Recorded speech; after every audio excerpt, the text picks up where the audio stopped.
ಈಗ ಕಾಂತಾರ ಸಕ್ಸಸ್ ಆದ್ಮೇಲೆ back to back ಇನ್ನೊಂದು ಸಿನಿಮಾನು ನಂದು ಪ್ಯಾನ್ ಇಂಡಿಯಾ ಆಗ್ತಿರೋದಂತೂ ತುಂಬಾ ಖುಷಿ ಕೊಡ್ತಾ ಇದೆ ನನಗೆ. ಸೊ ಬಿರ್ದದ ಕಮಲ ನೋಡುವಾಗ ಇದೊಂದು ದೊಡ್ಡ ಬಜೆಟ್ ಮೂವಿ, ಇಡೀ ತುಳುನಾಡಲ್ಲಿ ಅಂಥದ್ದೊಂದು ದೊಡ್ಡ ಬಜೆಟ್ ಮೂವಿ ಬಂದಿಲ್ಲ. ಯಾಕಂದ್ರೆ ಹೇಳಿ ಪ್ರತಿದಿನ ಕಾಂತಾರದಲ್ಲಿ ಹೇಗೆ 100-250 ಜನ ಇರ್ತಾ ಇತ್ತು, ಇದರಲ್ಲೂ ಹಾಗೆ ಇತ್ತು.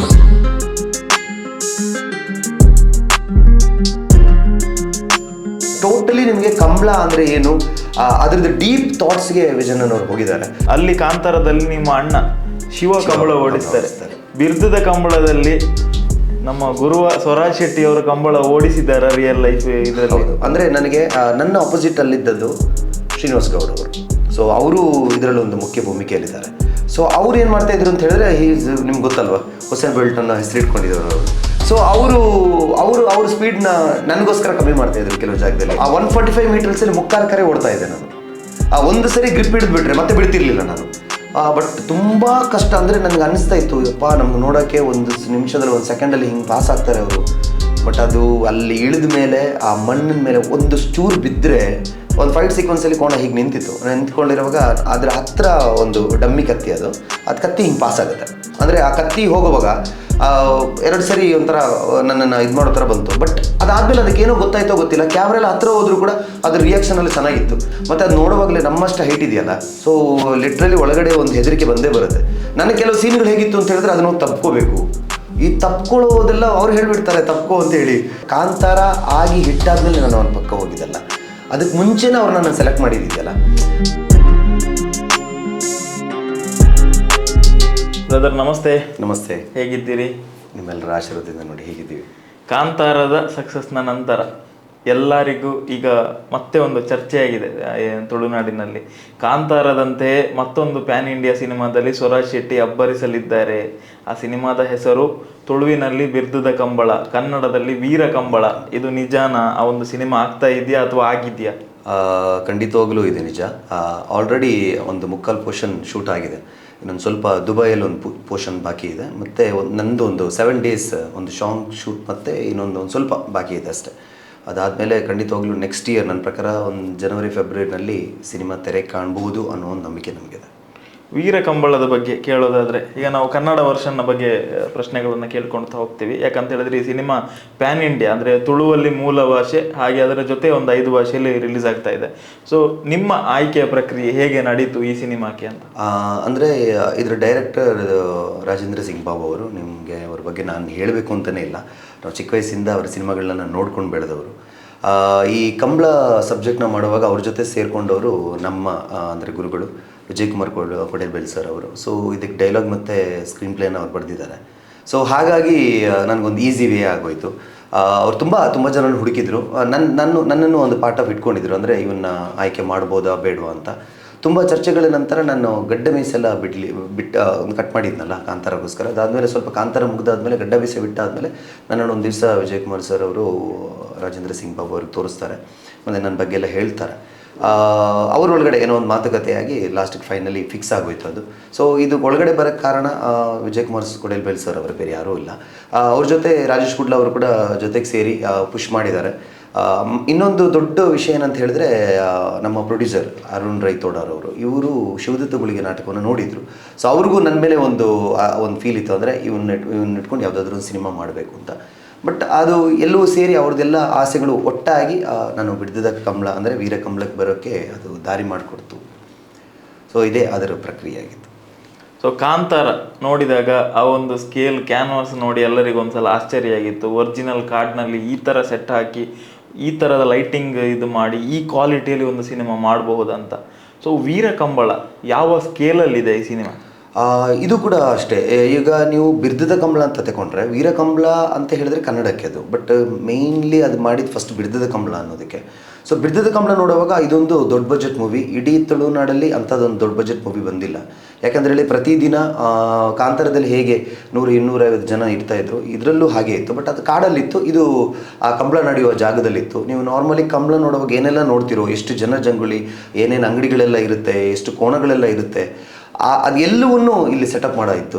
So it was a big thing. ಅಂದರೆ ಈ ಸಿನಿಮಾಕ್ಕೆ ಅಂದರೆ ಪೊಲೀಸ್ ಪ್ಯಾರೇಡ್ಸ್ ಆಗಲಿ, ಸ್ಟ್ರೈಕ್ ನಡೆಯೋ ಜಾಗ ಆಗಲಿ, ಎಲ್ಲೂ ಹೇಗಿತ್ತು ಅಂತ ಹೇಳಿದ್ರೆ ಜಾತ್ರೆ ಥರನೇ ಇತ್ತು. ಸೊ ಇದು ಒಂದು ಬಿಗ್, ಅಂದರೆ ತುಳುನಲ್ಲಿ ಒಂಥರ ನಾವು ನಮ್ಮ ಪ್ರಕಾರ ಹೇಳ್ತಾ ಇದ್ವಿ, ತುಳುನಲ್ಲಿ ಇದು ಒಂಥರ KGF ಥರ ಸಿನಿಮಾ ಇದು ಆ ಥರ ಹೇಳ್ತಾ ಇದ್ವಿ. ಸೊ ನಮ್ಗೆ ಗೊತ್ತಿರಲಿಲ್ಲ ಫಸ್ಟ್ ಇದು ಪ್ಯಾನ್ ಇಂಡಿಯಾ ಅನ್ನೋದು. ಬಿರುದದ ಕಮಲ ಅನ್ನೋದೇ ನಮ್ಗೆ ಗೊತ್ತಿದ್ದು. ಅದಾದಮೇಲೆ ನಮಗೊಂದು ಇದಿತ್ತು, ಓಕೆ ಕನ್ನಡದಲ್ಲಿ ಖಂಡಿತವಾಗ್ಲೂ ರಿಲೀಸ್ ಆಗುತ್ತೆ, ಯಾಕಂದರೆ ಹೇಳಿದ್ರೆ ರಾಜೇಂದ್ರ ಸಿಂಗ್ ಬಾಬು ಅವ್ರದ್ದು ಹೋಲ್ಡ್ ತುಂಬ ಇರೋದು ಕನ್ನಡದಲ್ಲಿ. ಸೊ ನನಗೆ ತಿಳಿದೇನೆ ನಾನು 2 ಫಿಲ್ಮಲ್ಲಿ ಲೀಡ್ ರೋಲ್ ಆಗಿದ್ದೆ. ನನಗೆ ಅದು ತುಂಬ ಖುಷಿ ಆಗೋಯಿತು. ಒಂದಕ್ಕೆ ಹೋಗಿ ಬಿರುದದ ಕಮಲ ಅನ್ನೋದಕ್ಕೆ ಹೋಗಿ ಮತ್ತು ವೀರ ಕಮಲದ್ದು ಸೇಮ್ ಮೂವಿ ಅಲ್ವಾ. ಸೊ ಖುಷಿ ಆಗೋಯ್ತು. ಆಮೇಲೆ ಅನೌನ್ಸ್ಮೆಂಟ್ ಬಂತು, ಇಲ್ಲ ಇದು ಪ್ಯಾನ್ ಇಂಡಿಯಾ ಆಗ್ತಾ ಇದೆ, ಅದಂತೂ ತುಂಬ ಖುಷಿ ಕೊಡ್ತು.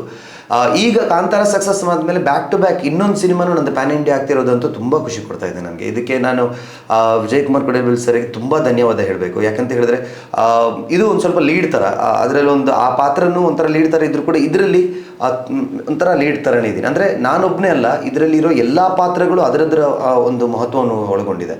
ಎಲ್ಲ ಪಾತ್ರಗಳು ನಾನೊಬ್ಬನೇ ಅಂತಲ್ಲ. ಬಟ್ ಇದೇನು ಅಂತ ಹೇಳಿದ್ರೆ ಈ ಸಿನಿಮಾ ಮೋಸ್ಟ್ಲಿ ಅಂದರೆ ನಿಮಗೆ ಕಂಬಳದ ಬಗ್ಗೆ ಯಾರಿಗೆಲ್ಲ ಗೊತ್ತಿಲ್ವೋ, ಕೆಲವರಿಗೆ ಗೊತ್ತಿರಲ್ಲ, ಈ ಕನ್ನಡದವ್ರಿಗೆ, ಇಲ್ಲಿರೋರಿಗೆಲ್ಲ ಗೊತ್ತು. ಸೊ ಈ ಕಂಬಳ ಯಾಕೆ ನಿಲ್ತು, ಮತ್ತು ಶುರು ಮಾಡೋಕ್ಕೆ ಹೇಗೆಲ್ಲ ಹೋರಾಟಗಳು ನಡೀತು, ಯಾರೆಲ್ಲ ಇದಕ್ಕೆ ಬೆಂಬಲಕ್ಕೆ ನಿಂತಿದ್ದಾರೆ, ಮತ್ತು ಆ ಕೋಣಗಳನ್ನೆಲ್ಲ ಎಷ್ಟು ಚೆನ್ನಾಗಿ ಸಾಕ್ತಾರೆ. ನಾವು ಬರೀ ಅದನ್ನು ಓಡಿಸೋದು ಮಾತ್ರ ನೋಡ್ತೀವಿ. ಆ ಓಡಿಸೋರ್ಗಿರೋ ಕಷ್ಟ, ಅವ್ರ ಬಾಡಿನ ಹೆಂಗೆ ಮೇಂಟೈನ್ ಮಾಡ್ಕೊಳ್ತಾರೆ, ಅವ್ರಿಗಿರೋ ಪರಿಶ್ರಮಗಳೇನು, ಅವ್ರ ಲೈಫ್ ಸ್ಟೈಲ್ಸ್ ಏನು, ಆಮೇಲೆ ಕೋಣ ಓಡಿಸೋದು ಅದರ ದನಿಗಳೇನಿದ್ದಾರೆ, ಅವರು ಆ ಕೋಣಗಳ ಬಗ್ಗೆ ಎಷ್ಟು ಸಾಂಪ್ರದಾಯಿಕವಾಗಿ ಏನೆಲ್ಲ ಮಾಡ್ತಾರೆ, ಆ ಪೂಜೆಗಳೇನು, ಆ ಕೋಣ ಹಿಡಿಯೋ ಹೊತ್ತಿಗೆ ಏನೆಲ್ಲ ರಿಚುವಲ್ಸ್ ಇದೆ, ಅದು ಎಲ್ಲವನ್ನೂ ನೀಟಾಗಿ ಈ ಸಿನಿಮಾದಲ್ಲಿ ತೋರಿಸಿದ್ದಾರೆ. ಮತ್ತು ಯಾವುದಾದ್ರೂ ಕೋಣಕ್ಕೆ ಏನಾದರೂ ಏಟು ಬಿದ್ದರೆ ಅದ್ರದ್ದು ವೈದ್ಯಕೀಯ ಏನು ಹೆಂಗಿರುತ್ತೆ, ಲೈಕ್ ಟ್ರೀಟ್ಮೆಂಟ್ಸ್ ಹೆಂಗಿರುತ್ತೆ, ಯಾರು ಬರ್ತಾರೆ ಅದಕ್ಕೆ ಟ್ರೀಟ್ಮೆಂಟ್ ಕೊಡಲಿಕ್ಕೆ. ಸೊ ಇದ್ರದ್ದು ವಿಷಯ ಟೋಟಲಿ ನಿಮಗೆ ಕಂಬಳ ಅಂದರೆ ಏನು, ಅದ್ರದ್ದು ಡೀಪ್ ಥಾಟ್ಸ್ಗೆ ವಿಜಯನ್ ಅವರು ಹೋಗಿದ್ದಾರೆ. ಮತ್ತು ಅದ್ರ ಸುತ್ತನೇ ತಿರುಗ್ತಾ ಇರೋ ಕತೆ ಇದು, ಬೇರೆ ಎಲ್ಲೂ ಔಟ್ ಆಫ್ ಎಲ್ಲೂ ಹೋಗಲ್ಲ ಇದು. ಬರೀ ಆ ಸಿನಿಮಾ ಬರೀ ಕಂಬಳ ಏನಿದೆ ಆ ಕಂಬಳ ಸುತ್ತನೇ ನಡೀತಿರುವಂತಹ ಕಥೆಗಳು. ಆದರೆ ಒಂದು ಹೇಗೆ ಹೇಳೋದು ಅಂತ ಹೇಳಿದ್ರೆ ಜಸ್ಟ್ ಲೈಕ್ ಒಂದು ಕಮರ್ಷಿಯಲ್ ಟ್ರೀಟ್ಮೆಂಟ್ಗೋಸ್ಕರ ಕೆಲವು ಎಲಿಮೆಂಟ್ಸನ್ನು ಆ್ಯಡ್ ಮಾಡಿರ್ಬೋದು, ಬಟ್ ಎಲ್ಲೂ ಒಂದು ಜಾಗದಲ್ಲೂ ಹೊರಗೆ ಹೋಗಲ್ಲ ಸಿನಿಮಾ. ಎಲ್ಲ ಜಾಗದಲ್ಲೂ ಬರೀ ಕನೆಕ್ಟಿವಿಟಿಯಾಗಿ ಕಂಬಳ ಕಂಬಳ ಕಂಬಳ, ಇಲ್ಲಾಂದರೆ ಒಂದು ಕೋಣದ ಬಗ್ಗೆ ಆಗಲಿ, ಇಲ್ಲಾಂದರೆ ಕೋಣ ಸಾಕೋವ್ರ ಫ್ಯಾಮಿಲಿ ಬಗ್ಗೆ ಆಗಲಿ, ಹೀಗೆ ಎಲ್ಲ ಜಾಗದಲ್ಲೂ ಅದ್ರ ಕನೆಕ್ಟಿವಿಟಿನಲ್ಲಿ ಇರುತ್ತೆ ಹೊರತು ಎಲ್ಲೂ ಸಿನಿಮಾ ಹೊರಗಡೆ ಹೋಗಲ್ಲ. ಈಗ ಕಾಂತಾರದಲ್ಲಿ ಮೂಲವಾಗಿ ದೈವಾರಾಧನೆ, ಅದರ ಜೊತೆ ಒಂದು ಸಣ್ಣ ಎಲೆ ಅದು ಕಂಬಳ ಓಡಿಸುವಂಥದ್ದು. ಅಲ್ಲಿ ಕಾಂತಾರದಲ್ಲಿ ನಿಮ್ಮ ಅಣ್ಣ ಶಿವ ಕಂಬಳ ಓಡಿಸ್ತಾರೆ. ಬಿರುದದ ಕಂಬಳದಲ್ಲಿ ನಮ್ಮ ಗುರುವ ಸ್ವರಾಜ್ ಶೆಟ್ಟಿ ಅವರ ಕಂಬಳ ಓಡಿಸಿದ್ದಾರೆ ರಿಯಲ್ ಲೈಫ್ ಇದರಲ್ಲಿ. ಓಡಿಸಿದ್ದೀನಿ, ಅಂದರೆ ಶಾರ್ಟ್ಸ್ಗೆ ಎಷ್ಟು ಬೇಕೋ ಅಷ್ಟು ಓಡಿಸಿದ್ದೀನಿ. ಯಾಕಂದರೆ ಅದೊಂದು 145 ಮೀಟ್ರ್ ಇರುತ್ತೆ ಉದ್ದಕ್ಕೆ. ನಮಗಷ್ಟು ಸ್ಟ್ಯಾಮಿನಾ ಇಲ್ಲ ಪ್ರಾಬಬ್ಲಿ ಓಡಲಿಕ್ಕೆ. ಯಾಕಂದರೆ ಅವರು ಡೈಲಿ ಅಂದರೆ ತೋಟದಲ್ಲೆಲ್ಲ ವರ್ಕ್ ಮಾಡಿಕೊಂಡು ಆ ಥರ ಎಲ್ಲ ಬಾಡಿ ತುಂಬ ಇದು ಇಟ್ಕೊಂಡಿದ್ದಾರೆ ಅವರು. ಅಥ್ಲೆಟ್ ಬಾಡಿ ಅವ್ರದ್ದೆಲ್ಲ. ಜಿಮ್ಮಿಗೆಲ್ಲ ಹೋಗ್ದೇನೆ ಅವ್ರೊಂಥರ ಅಥ್ಲೆಟ್ ಬಾಡಿ ಇದೆ ಅವ್ರಿಗೆ. ಬಟ್ ನಾವು ಏನು ಅಂತ ಹೇಳಿದ್ರೆ ಬೆಳಿಗ್ಗೆಲ್ಲ ನಾರ್ಮಲ್ ಟೈಮ್ಗೆ ಎದ್ದು ಹೇಳ್ಬಿಟ್ಟು ಅವ್ರು 6 ಗಂಟೆ 5 ಗಂಟೆಗೆಲ್ಲ ಎದ್ದು ಆ ವರ್ಕೌಟಲ್ಲೇ ಇರ್ತಾರೆ.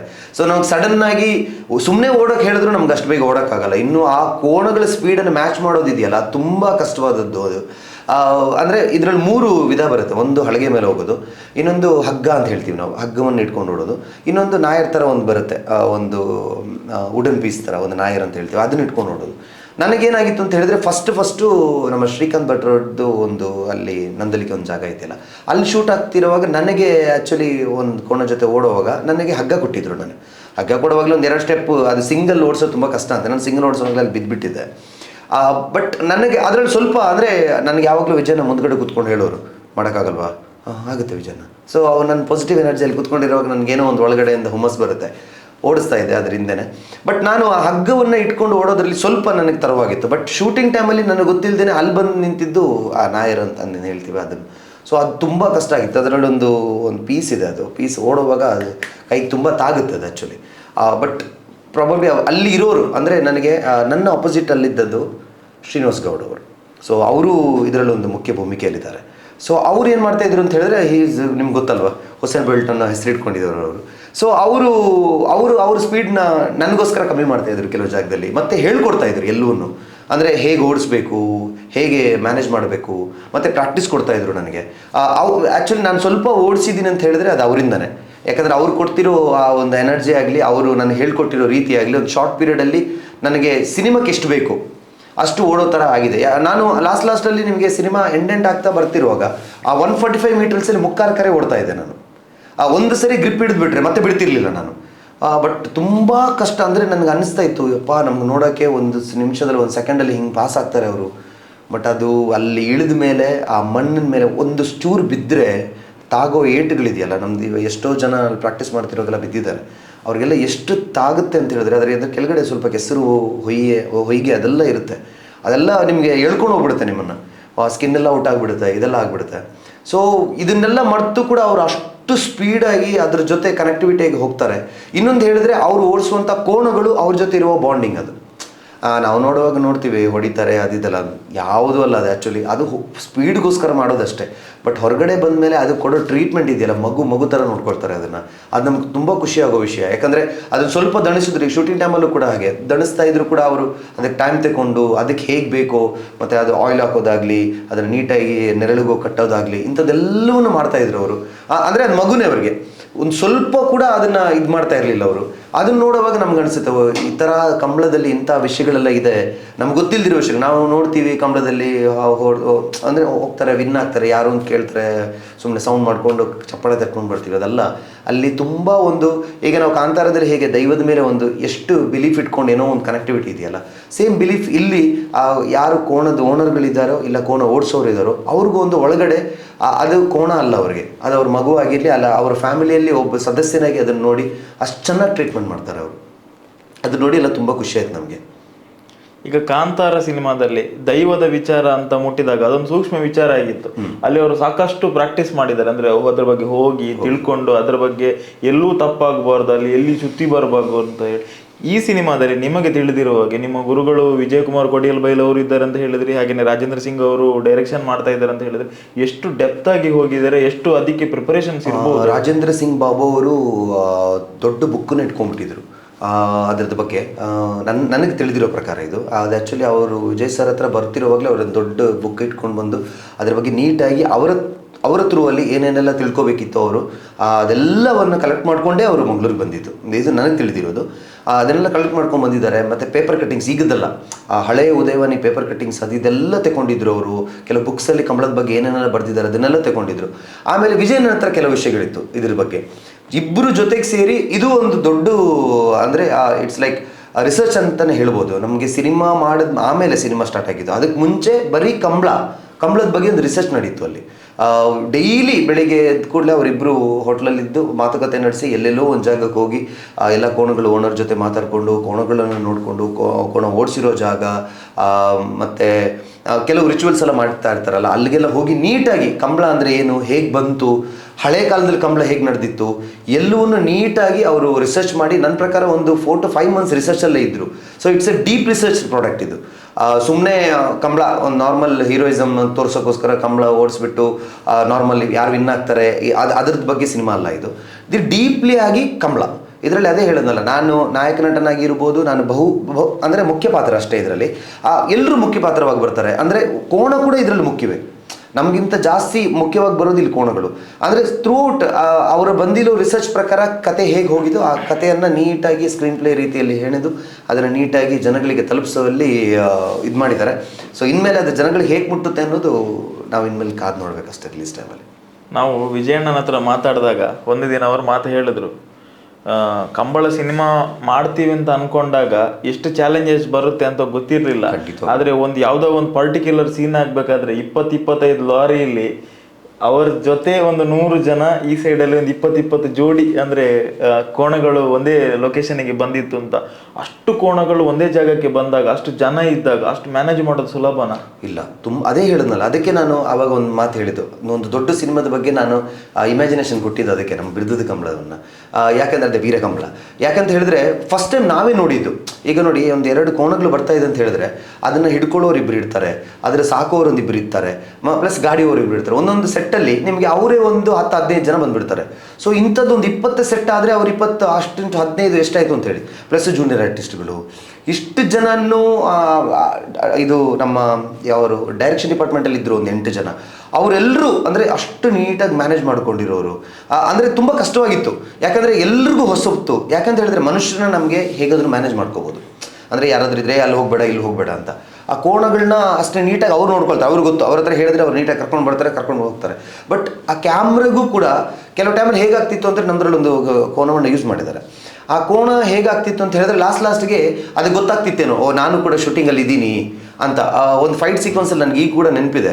ಒಂದು ಫೈಟ್ ಸೀಕ್ವೆನ್ಸಲ್ಲಿ ಕೋಣ ಹೀಗೆ ನಿಂತ್ಕೊಂಡಿರುವಾಗ ಅದರ ಹತ್ರ ಒಂದು ಡಮ್ಮಿ ಕತ್ತಿ, ಅದು ಕತ್ತಿ ಹಿಂಗೆ ಪಾಸ್ ಆಗುತ್ತೆ. ಓಕೆ, ಅದು ಬರೀ ಒಂದು ಸ್ವಲ್ಪ ಜೋರಿರೋ ಕೋಣಗಳೇ. ಅದು ಪಕ್ಕದಲ್ಲಿರುವಾಗ ಅದು ಆ್ಯಕ್ಚುಲಿ ಏನು ಮಾಡಬೇಕಿತ್ತು, ನನ್ನನ್ನು ಎತ್ತಿ ಬಿಸಾಕಬೇಕಿತ್ತು. ಒಂದೆರಡು ಸರಿ ಅದು ಮಾಡ್ತು, ಅಂದರೆ ಆ ಕತ್ತಿ ಹೋಗುವಾಗ 2 ಸರಿ ಒಂಥರ ನನ್ನನ್ನು ಇದು ಮಾಡೋ ಥರ ಬಂತು. ಬಟ್ ಅದಾದಮೇಲೆ ಅದಕ್ಕೇನೋ ಗೊತ್ತಾಯ್ತೋ ಗೊತ್ತಿಲ್ಲ, ಕ್ಯಾಮ್ರೆಲ್ಲ ಹತ್ರ ಹೋದರೂ ಕೂಡ ಅದ್ರ ರಿಯಾಕ್ಷನ್ ಎಲ್ಲ ಚೆನ್ನಾಗಿತ್ತು. ಅಂದರೆ ಇದು ಹೋಗುವಾಗ ನೀಟಾಗಿ ತಲೆಯಲ್ಲಿ ಆಡಿಸೋದು ಆ ಥರ ಎಲ್ಲ ಮಾಡ್ತಾಯಿತ್ತು. ಮತ್ತು ಫಸ್ಟ್ ನನಗೆ ಅದ್ರ ಹತ್ರ ಹೋಗೋಕೆ ತುಂಬ ಭಯ ಅಂತ ಹೇಳಿದ್ರೆ ನನಗೆಲ್ಲರೂ ಹೆದರಿಕೆ ಹುಟ್ಟಿಸಿದ್ರು, ಅದು ಆ ಥರ ಮಾಡುತ್ತೆ ಈ ಥರ ಮಾಡುತ್ತೆ ಅಂತಲ್ಲ. ಮತ್ತು ಅದು ನೋಡುವಾಗಲೇ ನಮ್ಮಷ್ಟು ಹೈಟ್ ಇದೆಯಲ್ಲ, ಒಂದು 5 ಫೀಟ್ ಎಲ್ಲ ಹೈಟ್ ಇದೆ ಅದು. ಸೊ ಲಿಟ್ರಲಿ ಒಳಗಡೆ ಒಂದು ಹೆದರಿಕೆ ಬಂದೇ ಬರುತ್ತೆ. ನನಗೆ ಕೆಲವು ಸೀನ್ಗಳು ಹೇಗಿತ್ತು ಅಂತ ಹೇಳಿದ್ರೆ ಅದನ್ನು ತಪ್ಕೋಬೇಕು, ಈ ತಪ್ಕೊಳ್ಳೋದೆಲ್ಲ ಅವ್ರು ಹೇಳಿಬಿಡ್ತಾರೆ ತಪ್ಕೋ ಅಂತೇಳಿ. ಬಟ್ ನಾನು ಹೋಗಿ ಅದರದ್ದು ಮೂಗ್ದೊಂದು ದಾರ ಇದೆ, ಅದನ್ನು ಹಿಡಿದುಬಿಟ್ರೆ ಆಮೇಲೆ ಏನೂ ಮಾಡಲ್ಲ ಅದು. ಬಟ್ ಮೂಗ್ನ ಹತ್ರ ಹೋಗ್ಬೇಕಲ್ವ, ಅಷ್ಟು ಅದು ಹಿಂಗೆ ಮಾಡಿದ್ರೇ ಸಾಕು, ನಮಗೊಂದ್ಸಲ ಹೆದರಿಕೆ ಆಗ್ಬಿಡುತ್ತೆ. ಬಟ್ ಪರವಾಗಿಲ್ಲ, ಅದು ಸ್ವಲ್ಪ ಒಂದು 2-3 ಶಾಟ್ ಆದ ಕೂಡಲೇ ನೀಟಾಗಿ ಅದು ಹೇಗಾಗ್ತಿತ್ತು ಅಂದರೆ ಅದಕ್ಕೆ ಸ್ವಲ್ಪ ಕರೆಕ್ಟಿಂಗ್ ಆದ ಕೂಡಲೇ ಮಗು ಥರ ಆಗ್ಬಿಡುತ್ತೆ ಅದು. ಆಮೇಲೆ ನೀವು ಹತ್ತಿರ ಹೋಗಿ ಕಿವಿ ಮುಟ್ಟಿ ಏನು ಬೇಕಿದ್ರೂ ಮಾಡಿ ಅದು ಏನೂ ಮಾಡಲ್ಲ, ಅದು ನೀಟಾಗಿ ಇದು ಮಾಡ್ತಾಯಿತ್ತು. ಅದು ನಮ್ಗೆ ತುಂಬ ಖುಷಿ ಆಗ್ತಿತ್ತು. ಲಾಸ್ಟಿಗೆ ನಾನೇ ಕೋಣವಣ್ಣ ಬಾ ಬಾ ಅಂತ ಕರ್ಕೊಂಡು ಬರ್ತಾಯಿದ್ದೆ, ನನ್ನ ಜೊತೆನೇ ಬರ್ತಾಯಿತ್ತು, ನನ್ನ ಜೊತೆನೇ ಹೋಗ್ತಾಯಿತ್ತು. ಆ ಬಾಂಡಿಂಗ್ ಅಷ್ಟು ಬೆಳೆದಿತ್ತು.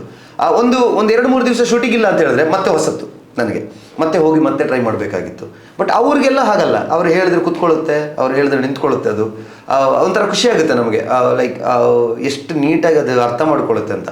ಬಟ್ ನಾನು ನೋಡಿದ ಪ್ರಕಾರ ಅದೇ ತುಂಬ ಸೆನ್ಸಿಟಿವ್ ಅದು, ಅಂದರೆ ತುಂಬ ಸೆನ್ಸಿಟಿವ್ ಕೋಣಗಳು. ಅದಕ್ಕೆ ನೀಟಾಗಿ ಎಲ್ಲ ವಿಷಯಗಳು ಡೀಪಾಗಿ ಅರ್ಥ ಆಗೋಕ್ಕೆ ಸ್ಟಾರ್ಟ್ ಆಗುತ್ತೆ. ನೀವೇನು ಹೇಳಕ್ಕೆ ಬರ್ತಾ ಇದ್ದೀರಾ, ನಿಮ್ಮ ಒಂದೊಂದು ಟಚ್ ಕೂಡ ಅದು ಸೆನ್ಸ್ ಮಾಡುತ್ತೆ ಆ್ಯಕ್ಚುಲಿ. ನೀವು ಹಾರ್ಷಾಗಿ ಮುಟ್ತಾ ಇದ್ದೀರಾ, ನೀವು ಅದಕ್ಕೆ ನೋವು ಮಾಡೋಕ್ಕೆ ಹೊರಡ್ತಾ ಇದ್ದೀರೋ, ಅದೆಲ್ಲವೂ ನೀಟಾಗಿ ಅರ್ಥ ಮಾಡ್ಕೊಳ್ಳುತ್ತೆ. ಇದೆಲ್ಲ ಒಂದು ಹೊಸ ಎಕ್ಸ್ಪೀರಿಯನ್ಸ್ ನನಗೆ ಈ ಸಿನಿಮಾದಿಂದ ಸಿಕ್ಕಿದ್ದು. ಈ ಸಿನಿಮಾಕ್ಕೋಸ್ಕರ ಸ್ಪೆಷಲ್ ಆಗಿ ಸ್ವರಾಜ್ ಅವರು ಎಷ್ಟು ತಯಾರಿ ಮಾಡಿದ್ದಾರೆ, ಯಾವ ಥರ ತಯಾರಿ ಆಗಿದ್ದಾರೆ? ಆ್ಯಕ್ಚುಲಿ ನಾನು ಜಾಸ್ತಿ ತಯಾರಿ ಅಂತ ಹೇಳಿದ್ರೆ ಅದೇ ಶ್ರೀನಿವಾಸ್ ಗೌಡ ಅವರು ನನಗೆ ತಯಾರಿ ಕೊಟ್ಟಿರೋದು. ನಾನು ಕಂಟಿನ್ಯೂಸ್ ಡ್ರಾಮಾ ಇತ್ತು ಆ ಟೈಮಲ್ಲೆಲ್ಲ ದಿವಸಕ್ಕೆ 2 ಡ್ರಾಮಾ ಇತ್ತು. ಸೊ ಬೆಳಗ್ಗೆಯಿಂದ ಸಾಯಂಕಾಲ ತನಕ ಕೋಣ ಓಡಿಸೋದು, ಸಾಯಂಕಾಲ ಆದಮೇಲೆ ಮತ್ತೆ ನಾಟಕಕ್ಕೆಲ್ಲ ಹೋಗ್ತಾ ಇದ್ದೆ. ಸೊ ಪ್ಯಾನ್ ಇಂಡಿಯಾ ಸಿನಿಮಾ ಅಂತ ಹೇಳಿದಾಗ ಸಾಕಷ್ಟು ಕಲಾವಿದರ ದಂಡಿರುತ್ತೆ. ಈಗ ಕಾಂತಾರದಲ್ಲೂ ಕೂಡ ಹಾಗೆ ಸಾಕಷ್ಟು ತುಳುನಾಡಿನ ಕಲಾವಿದರು ಇದ್ದರು. ಈ ವೀರ ಕಂಬಳ ಸಿನಿಮಾದಲ್ಲಿ ಒಟ್ಟು ಎಷ್ಟು ಕಲಾವಿದರಿದ್ದಾರೆ, ಯಾರ್ಯಾರಲ್ಲಿದ್ದಾರೆ ನಿಮ್ಮ ಜೊತೆ? ತುಂಬ ದೊಡ್ಡ ಕಲಾವಿದರಿದ್ದಾರೆ. ಸೀನಿಯರ್ ಆರ್ಟಿಸ್ಟ್ಗಳೊಂದು ದೊಡ್ಡ ದಂಡೆ ಇತ್ತು ಇದರಲ್ಲಿ.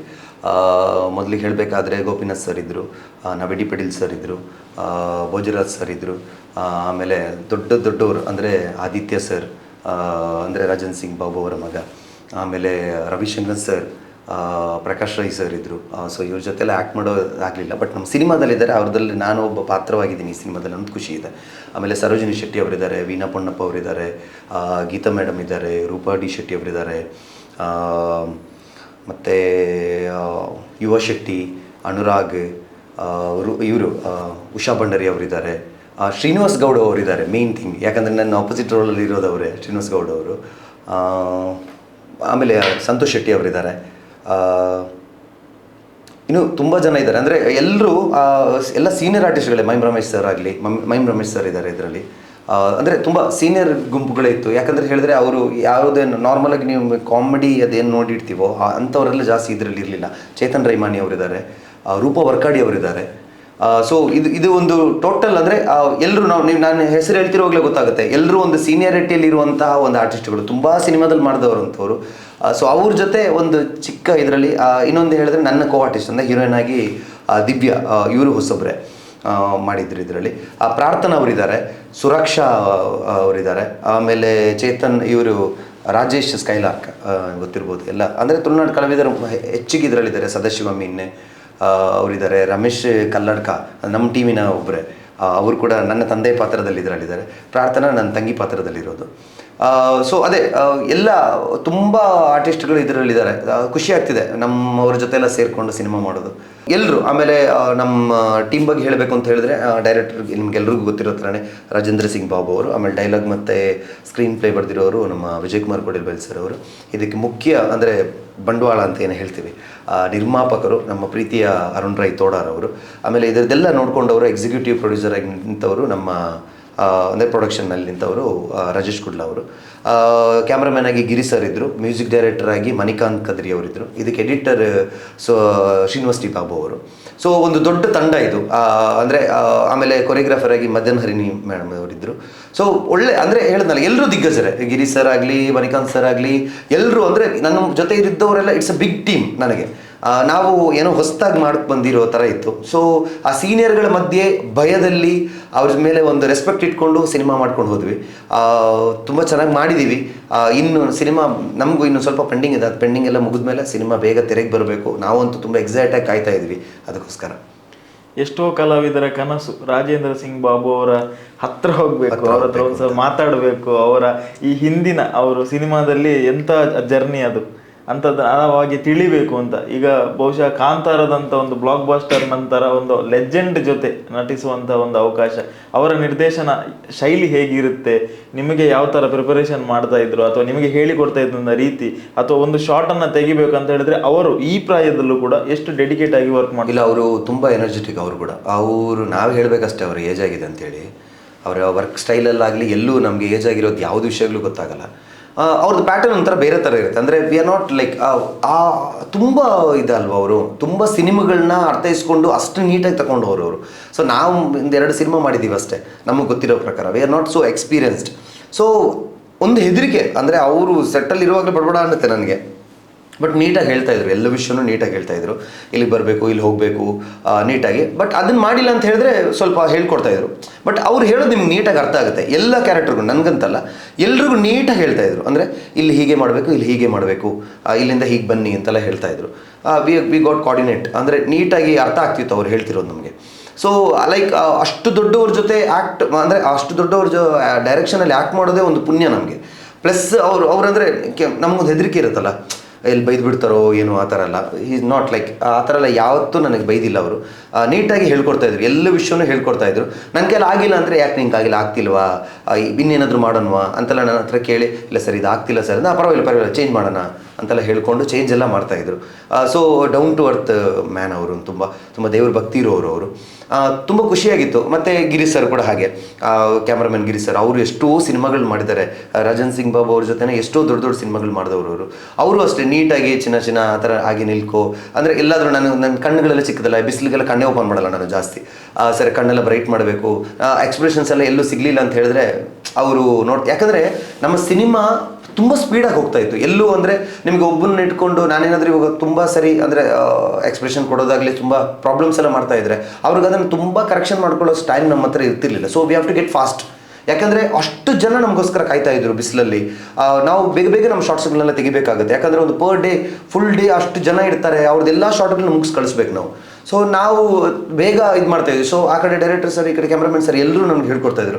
ಇನ್ನೊಂದು ಸೀನಿಗೆ ಮುಂಚೆನೇ ನಾನು ವಿಜಯ್ ಸರ್ ಹತ್ರ ಹೋಗಿ ನೀಟಾಗಿ ನಂದೇನು ಸೀನ್ ಇದೆ ಅವರು ನೀಟಾಗಿ ನಂಗೆ ಹೇಳ್ಕೊಡ್ತಾಯಿದ್ರು. ಅಂದರೆ ಇದಿದೆ ಸೀನು, ಮುಂಚೆ ಹೀಗಾಗಿರುತ್ತೆ, ನೆಕ್ಸ್ಟ್ ಹೀಗಾಗುತ್ತೆ. ಸೊ ಅದನ್ನು ನೀಟಾಗಿ ನಂಗೆ ತಲೆಗೆ ಹತ್ತುತ್ತಾ ಇತ್ತು. ಇನ್ನೊಂದು ಏನಂತ ಹೇಳಿದ್ರೆ ನನಗೆ ನಾರ್ಮಲಿ ಅವ್ರು ಏನು ಹೇಳ್ತಾರೋ ಅದು ಬೇಗ ಹತ್ತುತ್ತೆ ನನಗೆ. ವಿ ಆರ್ ಕನೆಕ್ಟೆಡ್ ಆಲ್ರೆಡಿ, ನಿಮ್ಗೆ ಗೊತ್ತಿರೋ ಥರ.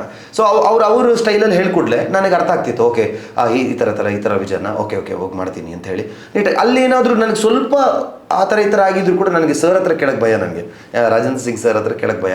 ನಾನು ಮೆಲ್ಲ ವಿಜಯನ ಹತ್ರ ಕರೆದು, ವಿಜಯನ ಈ ಥರ ಏನು ಮಾಡ್ಬೇಕು, ಅದನ್ನು ಸ್ವಲ್ಪ ಜೋರಾಗಿ ಹೇಳ್ಬೇಕಾ ಇಲ್ಲ ಕಮ್ಮಿಯಾಗಿ ಹೇಳ್ಬೇಕಾ, ಅವರು ಒಂದು ಪ್ಯಾಟರ್ನ್ ಹೇಳ್ಕೊಂಡು ರಾಜೇಂದ್ರ ಸಿಂಗ್ ಬಾಬು ಹತ್ರ ಹೇಳಿ ಹಿಂಗೆ ಹೇಳ್ಬೋದು ಅವನು ಅಂತೇಳಿ. ಅವ್ರು ಓಕೆ ವಿಜಯನ ಅಂತ ಹೇಳಿದ್ರು. ನನ್ನ ಹತ್ರ ಬಂದು ಹಿಂಗೆ ಹೇಳು ಅಂತ ಹೇಳ್ತಿದ್ರು. ಮತ್ತು ನಾನು ಹೇಳ್ಕೊಂಡು ಹೋಗ್ತಿದ್ದೆ.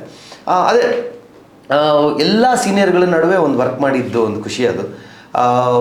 ಅದೇ ಹೇಳಿದ್ನಲ್ಲ, ನೀವು ಹೇಳಿದಾಗೆ ಅವರ ಹತ್ರ ಹೋಗಬೇಕು, ಅವ್ರ ಜೊತೆ ಮಾತಾಡಬೇಕು, ಅವ್ರ ಸಿನಿಮಾದಲ್ಲಿ ಇರಬೇಕು ಅಂತ ಎಷ್ಟೋ ಜನಗಳಿಗೆ ಆಸೆ ಇರುತ್ತೆ. ಯಾಕಂದರೆ ದೊಡ್ಡ ದಿಗ್ಗಜರು ಅವರ ಸಿನಿಮಾದಲ್ಲಿ ಮಾಡಿ ಸ್ಟಾರ್ ಆಗಿದ್ದಾರೆ. ನನಗೆ ಗೊತ್ತಿರಲಿಲ್ಲ. ಯಾಕಂದರೆ ಇನ್ನೊಂದು ಖುಷಿ ಏನಂತ ಹೇಳಿದ್ರೆ, ಕಾಂತಾರ ಆಗಿ ಹಿಟ್ಟಾದ್ಮೇಲೆ ನಾನು ಅವ್ನ ಪಕ್ಕ ಹೋಗಿದ್ದಲ್ಲ, ಅದಕ್ಕೆ ಮುಂಚೆನೇ ಅವ್ರನ್ನ ನಾನು ಸೆಲೆಕ್ಟ್ ಮಾಡಿದ್ದಿದೆಯಲ್ಲ, ಅದಂದರೆ ಈಸ್ ಲೈಕ್ ಓಕೆ, ಒಬ್ಬ ಕಲಾವಿದ ಅಂತ ಅವ್ರಿಗೆ ಗೊತ್ತಾದ ಕೂಡಲೇ ಅವರನ್ನು ಎತ್ಕೊಳ್ಳೋ ಶಕ್ತಿ ಅಂದರೆ ಇದು ಅವ್ರ ಹತ್ರ ಇದೆ ಅಂತ ಆಯ್ತು ನನಗೆ. ಯಾಕಂದರೆ ಫೇಮ್ಗೆ ಬಂದಮೇಲೆ ಯಾರಾದರೂ ತಗೊಂಡ್ರೆ ಅದು ಬೇರೆ ವಿಷಯ ಆಗುತ್ತೆ. ಬಟ್ ಅವರು ಬರೀ ನನ್ನ ಶಿವದತ್ತುಗಳಿಗೆ ನೋಡಿದ್ದಾರೆ. ಶಿವದತ್ತುಗಳಿಗೆ ಅಂತೂ ತುಂಬ ಇಷ್ಟ, ಅಂದರೆ ತುಂಬ ಇಷ್ಟ ಅವ್ರಿಗೆ. 2 ಸರಿ ಬಂದು ಟೋಟಲ್ ಡ್ರಾಮಾ ನೋಡ್ಕೊಂಡು ಹೋದವರು. ಅವರೊಂದು ಬೆಂಗಳೂರಲ್ಲಿ ಮತ್ತು ಒಂದು ಕಾರ್ಕಳದಲ್ಲಿ ಮುಂದ್ಗಡೆ ಸೀಟಲ್ಲಿ ಕೂತ್ಕೊಂಡು ನೋಡಿದವರು. ತುಂಬ ಇಷ್ಟ ನಮ್ಮ ಡ್ರಾಮಾ. ಸೊ ಇದು ಎಲ್ಲವೂ ಅವರಿಗೆ ಒಂದೆಲ್ಲೋ ಕನೆಕ್ಟ್ ಕೊಟ್ಟಿರುತ್ತೆ. ನನ್ನ ಎನರ್ಜಿ ನೋಡಿನೋ ಏನೋ ಅದೆಲ್ಲೋ ಕನೆಕ್ಟ್ ಕೊಟ್ಟಿರುತ್ತೆ ಅಂದ್ಕೊಳ್ತೀನಿ. ಬಟ್ ಆ ಟೈಮಲ್ಲಿ ಅವರು ನೋಡಿ ವಿಜಯನ ಅವ್ರ ಹತ್ರ ಹೇಳಿದ ಕೂಡಲೇ, ಯಾಕಂದರೆ ಅವರು ಎಂಡ್ ಆಫ್ ದ ಡೇ ನನಗೆ ಬೇಡ ಅಂತ ಹೇಳಿದ ಕಡೆ ನನಗೆ ಏನೂ ಮಾಡೋಕ್ಕಾಗ್ತಿಲ್ಲ. ವಿ ಕಾಂಟ್ ಲೈಕ್ ಡೈರೆಕ್ಟರ್ ನಮಗೆ ಇದು ಮಾಡೋಕ್ಕಾಗಲ್ವಲ್ಲ. ಬಟ್ ಏನೋ ಒಂದು ದೇವರ ದಯದಲ್ಲಿ ಅವ್ರಿಗೆ ನನ್ನ ಮೇಲೆ ಏನು ಖುಷಿ ಬಂತೋ ಇಲ್ಲ ಏನೋ ಒಂದು ಟ್ಯಾಲೆಂಟ್ ನೋಡಿದಾರೋ ಗೊತ್ತಿಲ್ಲ. ಹಿ ಸೆಡ್ ಓಕೆ ಖುಷಿ ಇವತ್ತು. ಮೊನ್ನೆ ಬರೀ ಒಂದು ಅನೌನ್ಸ್ಮೆಂಟ್ ಆಯಿತು, ಅಂದರೆ ಬಿಡ್ದಿದ್ದ ಕಂಬಳ ಮತ್ತು ವೀರ ಕಂಬಳ ಅಂತ ಒಂದು 2 ಲ್ಯಾಂಗ್ವೇಜ್ ಮಾತ್ರ ಅನೌನ್ಸ್ಮೆಂಟ್ ಆಯಿತು. ಆ ಟೈಮಲ್ಲೇ ಎಲ್ಲ ಪೇಪರ್ಗಳಲ್ಲೂ ಎಲ್ಲ ಆರ್ಟಿಕಲ್ಗಳಲ್ಲೂ ಆ ವಿಷಯಗಳೆಲ್ಲ ಹೊರಗೆ ಬಂತು. ಇದು ಯಾರ ಪವರ್ ಅಂತ ಹೇಳಿದ್ರೆ ನಮ್ಮ ರಾಜನ್ ಸಿಂಗ್ ಬಾಬು ಅವ್ರ ಪವರ್ ಇದು. ಯಾಕಂದರೆ just the people are waiting, ಮೀಡಿಯಾಗಳೆಲ್ಲ ವೆಯ್ಟ್ ಮಾಡ್ತಿದ್ದು ಸರ್ ಏನು ಮಾಡ್ತಾರೆ ನೆಕ್ಸ್ಟ್ ಮೂವಿಗಳು ಅಂತೆಲ್ಲ ಹೇಳಿ. ಸೊ ಅವ್ರದ್ದು ಮೂವಿ ಈ ಥರ ಬರ್ತಿರುವಾಗ ಎಲ್ಲರೂ ಖುಷಿ ಮಾಡಿ ಎಲ್ಲ ಎಷ್ಟೋ ಪೇಪರ್ ಕಟ್ಟಿಂಗ್ಸಲ್ಲಿ ಅವರ ಆ ಒಂದು ಎಲ್ಲ ವಿಷಯಗಳ ಜೊತೆಗೆ ಸ್ವರಾಜ್ ಶೆಟ್ಟಿ ಅನ್ನೋ ಒಂದು ಚಿಕ್ಕ ಹೆಸರು ಕೆಳಗಡೆ ಬರ್ತಿರೋ ಖುಷಿ ಆಗ್ತಿತ್ತು ನನಗೆ. Hoping for a best. ಕಾಂತಾರದಲ್ಲಿ ನಿಮ್ಮ ಮುಗ್ಧತೆಯನ್ನು ಜನರು ತುಂಬ ಪ್ರೀತಿಸಿದರು. ಈ ವೀರಕಂಬಳ ಸಿನಿಮಾದಲ್ಲಿ ಸ್ವರಾಜ್ ಅವರ ಪಾತ್ರ ಯಾವ ಥರ ಇರುತ್ತೆ? ತುಂಬ ಅಗ್ರೆಸಿವ್, ಸ್ವಲ್ಪ ಕಾಮಿಡಿನ ಅಥವಾ ತುಂಬ ಮೌನನ, ಯಾವ ಥರ? ಇಲ್ಲ, ಎಲ್ಲವೂ ಮಿಕ್ಸ್ ಆಗಿರುತ್ತೆ. ಕೆಲವು ಜಾಗದಲ್ಲಿ ಮೌನ ಇದೆ, ಎಮೋಷ್ನಲಿ ಕನೆಕ್ಟೆಡ್. ಒಂದು ನಾರ್ಮಲ್ ಒಬ್ಬ ಕೋಣ ಓಡಿಸುವವನು ಎಲ್ಲಾದರೂ ನೀವು ನೋಡಿದ್ದಿದ್ರೆ ಹೀಸ್ ಅನ್ ಕ್ಯಾರೆಕ್ಟರ್ ಅಷ್ಟೇ, ಬೇರೆ ಏನಿಲ್ಲ. ಅವ್ರಿಗೇನಾದರೂ ಹರ್ಟ್ ಆದರೆ ಹಿ ವಿಲ್ ರಿಯಾಕ್ಟ್. ಎಲ್ಲೂ ಇಲ್ಲ ಅಂದರೆ ಖುಷಿಯಲ್ಲಿದ್ದರೆ ಖುಷಿಯಲ್ಲಿರ್ತಾನೆ, ನಾರ್ಮಲ್ ಆಗಿದ್ದಾಗ ನಾರ್ಮಲ್ ಲೈಫ್ ಲೀಡ್ ಮಾಡ್ಕೊಂಡು ಹೋಗ್ತಾರೆ, ಬೇಜಾರಾದಾಗ ಬೇಜಾರಲ್ಲಿ ಇರ್ತಾನೆ. ಆ ಥರನೇ ಅಂದರೆ ಎಲ್ಲವೂ ರೆಡಿ ಇದ್ದವನು ಅಂತ ಒಂದು ಹುಡುಗ. ಫೈಟಿಗೂ ರೆಡಿ ಇರ್ತಾನೆ, ಸಾಂಗು ಇರುತ್ತೆ, ಇದರಲ್ಲಿ ಫೈಟಿಂಗ್ ಇದೆ, ಸಾಂಗ್ ಇದೆ, ಸೊ ಎಲ್ಲವೂ ಇದೆ. ಅಂದರೆ ಟೋಟಲಿ ಡಿಫ್ರೆಂಟ್ ಫ್ರಮ್ ಕಾಂತಾರ. ಒಂದು ನಾರ್ಮಲ್ ಬೇಸ್ಡ್ ಕ್ಯಾರೆಕ್ಟರ್ ಇದು. ಅಂದರೆ ಕೋಣ ಓಡಿಸೋ ಅಂತ ಒಂದು ಹುಡುಗನ ಕ್ಯಾರೆಕ್ಟರ್ ಅಷ್ಟೇ. ನಾರ್ಮಲಿಯಾಗಿ ಅವ್ರು ರಿಯಲ್ ಲೈಫಲ್ಲಿ ಸಾಂಗ್ ಡ್ಯಾನ್ಸ್ ಅದೆಲ್ಲ ಮಾಡ್ತಿರ್ಲಿಲ್ಲ, ಮಾಡಲ್ಲ ಅಂದ್ಕೊಳ್ತೀನಿ. ನಾರ್ಮಲಾಗಿ ಹೇಳೋದು, ಸಿನಿಮಾದಲ್ಲಿ ಅದೊಂದಿದೆ ಅಷ್ಟೇ. But life journey same. ಒಂದು ಕೋಣ ಓಡಿಸೋದು ಇವಾಗ ಶ್ರೀನಿವಾಸ್ ಗೌಡ ಸರ್ ಅವ್ರದ್ದು ಶ್ರೀನಿವಾಸ್ ಗೌಡ ಏನಿದೆಯಲ್ಲ ಲೈಫ್ ಜರ್ನಿ, ಸೊ ಹಾಗೆ ಲೈಫ್ ಜರ್ನಿ ಹೋಗ್ತಾ ಇರುತ್ತೆ.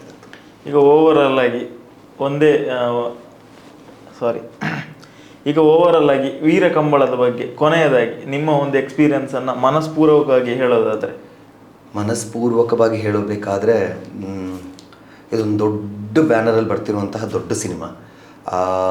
ನಾನು ಫಸ್ಟೇ ಹೇಳಿದೆ, ಕಂಬಳ ನಮ್ಮ ತುಳುನಾಡಿನ ಕಲ್ಚರ್ ಇದು. ಸೊ ಇದ್ರ ಬಗ್ಗೆ ತಿಳ್ಕೊಳ್ಳೋಕ್ಕೆ ಈಗಿನ ಜನ್ರೇಷನ್ಗೆ ಇದು ಮುಖ್ಯವಾದದ್ದು ನನ್ನ ಪ್ರಕಾರ. ಯಾಕಂತ ಹೇಳಿದ್ರೆ ಖುಷಿ ಆಗ್ತಿದೆ ನೋಡಿ. ಒಂದು ಕಡೆ ಭೂತಾರಾಧನೆಯನ್ನು ಜನಗಳಿಗೆಲ್ಲವನ್ನೂ ತೋರಿಸ್ಕೊಂಡು ರಿಷಬ್ ಸರ್ ಬಂದರು. ಅದ್ರ ಬಗ್ಗೆ ತುಂಬ ಜನ ಗೊತ್ತಾಯಿತು, ತುಂಬ ಜನ ಕೋಲನ್ನು ನೋಡಬೇಕು, ಅದಕ್ಕೆಲ್ಲ ಹೋಗಬೇಕು ಅಂತ ಅಂದ್ಕೊಂಡಿದ್ರು. ಈಗ ರಾಜನ್ ಸಿಂಗ್ ಬಾಬು ಸರ್ ಮತ್ತು ವಿಜಯ್ ಕುಮಾರ್ ಸರ್ ಎಲ್ಲರೂ ಸೇರಿ ಈ ಕಂಬಳವನ್ನು ತರ್ತಾ ಇದ್ದಾರೆ.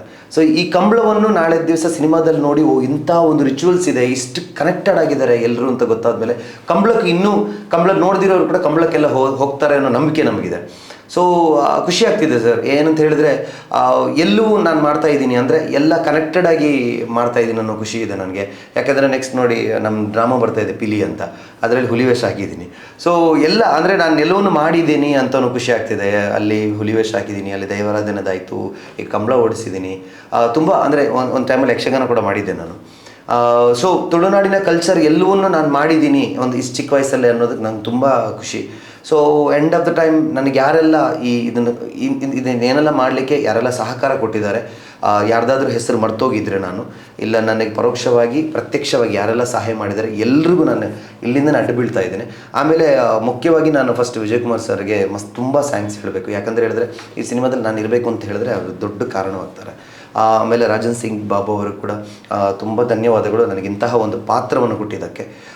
ಹೆಚ್ಚಿನ ಇದ್ರ ಬಗ್ಗೆ ಹೇಳೋಕ್ಕಾಗಲ್ಲ, ಯಾಕಂದರೆ ಸಿನಿಮಾದ್ದು ಇನ್ನೂ ವರ್ಕ್ ಪ್ರೊಸೆಸ್ ನಡೀತಾ ಇದೆ. ಯಾಕಂದರೆ ವರ್ಕ್ ಪ್ರೊಸೆಸ್ ನಡೀತಾ ಇರೋವಾಗ ಸಿನಿಮಾ ಯಾವ ರೀತಿ ಕೂಡ ಬದಲಾಗ್ಬೋದು, ಇನ್ನೂ ಬೇರೆ ರೀತಿ ನಿಮಗೆ ಇನ್ನು ತುಂಬ ವಿಷಯಗಳನ್ನ ಹೇಳೋಕ್ಕೂ ಇರ್ಬೋದು ಅದರಲ್ಲಿ. ಸೊ ಸಿನಿಮಾ ಸದ್ಯದಲ್ಲೇ ಅಂದರೆ ಇನ್ನೊಂದು ಸ್ವಲ್ಪ 7 days ಶೂಟ್ ಮುಗಿದು ಕೂಡಲೇ ಸಿನಿಮಾ ಜನವರಿ ಫೆಬ್ರವರಿಯಲ್ಲಿ ಖಂಡಿತವಾಗ್ಲೂ ಅದು ರೆಡಿಯಾಗಿ ನಿಲ್ಲುತ್ತೆ. ಆ ಟೈಮಲ್ಲಿ ನಾವು ಮತ್ತೆ ಮಾತಾಡೋ ಟೈಮಲ್ಲಿ ಅದ್ರ ಬಗ್ಗೆ ಎಲ್ಲವನ್ನೂ ನೀಟಾಗಿ ತುಂಬ ವಿಷಯಗಳಿದೆ ಇನ್ನೂ ನಿಮಗೆ ಹೇಳ್ದಿರುವಂಥದ್ದು. ಮೋಸ್ಟ್ ಪ್ರಾಬಬ್ಲಿ ಕಾಂತಾರದಲ್ಲೂ ಹಾಗೆ ಇತ್ತು ಅಂದ್ಕೊಳ್ತೀನಿ. ಹೇಳಿದ್ಮೇಲೆ ಮತ್ತೆ ಹೇಳಕ್ಕೆ ತುಂಬ ವಿಷಯಗಳಿತ್ತು. ಸೊ ಇದರಲ್ಲಿ ಇನ್ನೂ ತುಂಬ ವಿಷಯಗಳಿದೆ. ಎಲ್ಲರೂ ಪಟ್ಟಿರೋ ಕಷ್ಟಗಳ ಬಗ್ಗೆ ಮಾತಾಡಬೇಕು. ಇದರಲ್ಲೂ ತುಂಬ ಕಷ್ಟಪಟ್ಟಿದ್ದಾರೆ ಎಲ್ಲರೂ. ಸೊ ಆ ಟೈಮಲ್ಲಿ ಮಾತಾಡೋಣ. ಸೊ ಅದೇ ಹೇಳೋದಲ್ಲ, ಎಲ್ರಿಗೂ ಥ್ಯಾಂಕ್ಸ್. ಅಂದರೆ ಈ ಪೊಸಿಷನಲ್ಲಿ ನಾನು ಇವಾಗ ಏನಿದ್ದೀನೋ ಕಾಂತಾರದಲ್ಲಾಗಲಿ, ಶೋಧಿತ ಗುಳಿಗೆಯಲ್ಲಾಗಲಿ, ಇಲ್ಲ ನೆಕ್ಸ್ಟ್ ಬರ್ತಿರೋ ಕಂಬಳದಲ್ಲಾಗಲಿ, ಇದು ಎಲ್ಲರಿದ್ರಲ್ಲೂ ನನ್ನ ಹಿಂದೆ ನಿಂತವರು, ನನ್ನನ್ನು ಬೆನ್ನು ತಟ್ಟದವರು, ನನ್ನನ್ನು ಪ್ರೋತ್ಸಾಹಿಸಿದವರು ಎಲ್ರಿಗೂ ನಾನು ಇಲ್ಲಿಂದನೇ ಧನ್ಯವಾದಗಳನ್ನ ಹೇಳ್ತಾ ಇದ್ದೀನಿ. ಹಾಗೆ ನನ್ನಿಂದ ಯಾರಿಗಾದರೂ ಹರ್ಟ್ ಆಗಿದ್ರು ಕೂಡ ಐ ಆಮ್ ರಿಯಲಿ ಸಾರಿ. ನಿಮ್ಮ ಪ್ರೀತಿ, ನಿಮ್ಮ ವಿಶ್ವಾಸ, ಈ ನಿಮ್ಮಂಥ ಚಿಕ್ಕ ಮಗು ಅಂತ ಅಂದ್ಕೊಂಡು ನನ್ನ ಮೇಲೆ ಸದಾ ಇರಲಿ ಅಂತ ನಾನು ಬೇಡ್ಕೊಳ್ತೀನಿ. ಸೊ ನಿಮ್ಮ ಟೈಮಿಗೆ ಧನ್ಯವಾದಗಳು. ಹಾಗೆಯೇ ವೀರ ಕಂಬಳ ಬೀರ್ತದ ಕಂಬಳ ಸಿನಿಮಾದ ಬಗ್ಗೆ ಸಾಕಷ್ಟು ವಿಚಾರಗಳನ್ನು ಮತ್ತೆ ತಿಳಿಸಿದ್ರಿ. ನಿಮ್ಮ ಟೈಮಿಗೆ thank you sir. Thank you.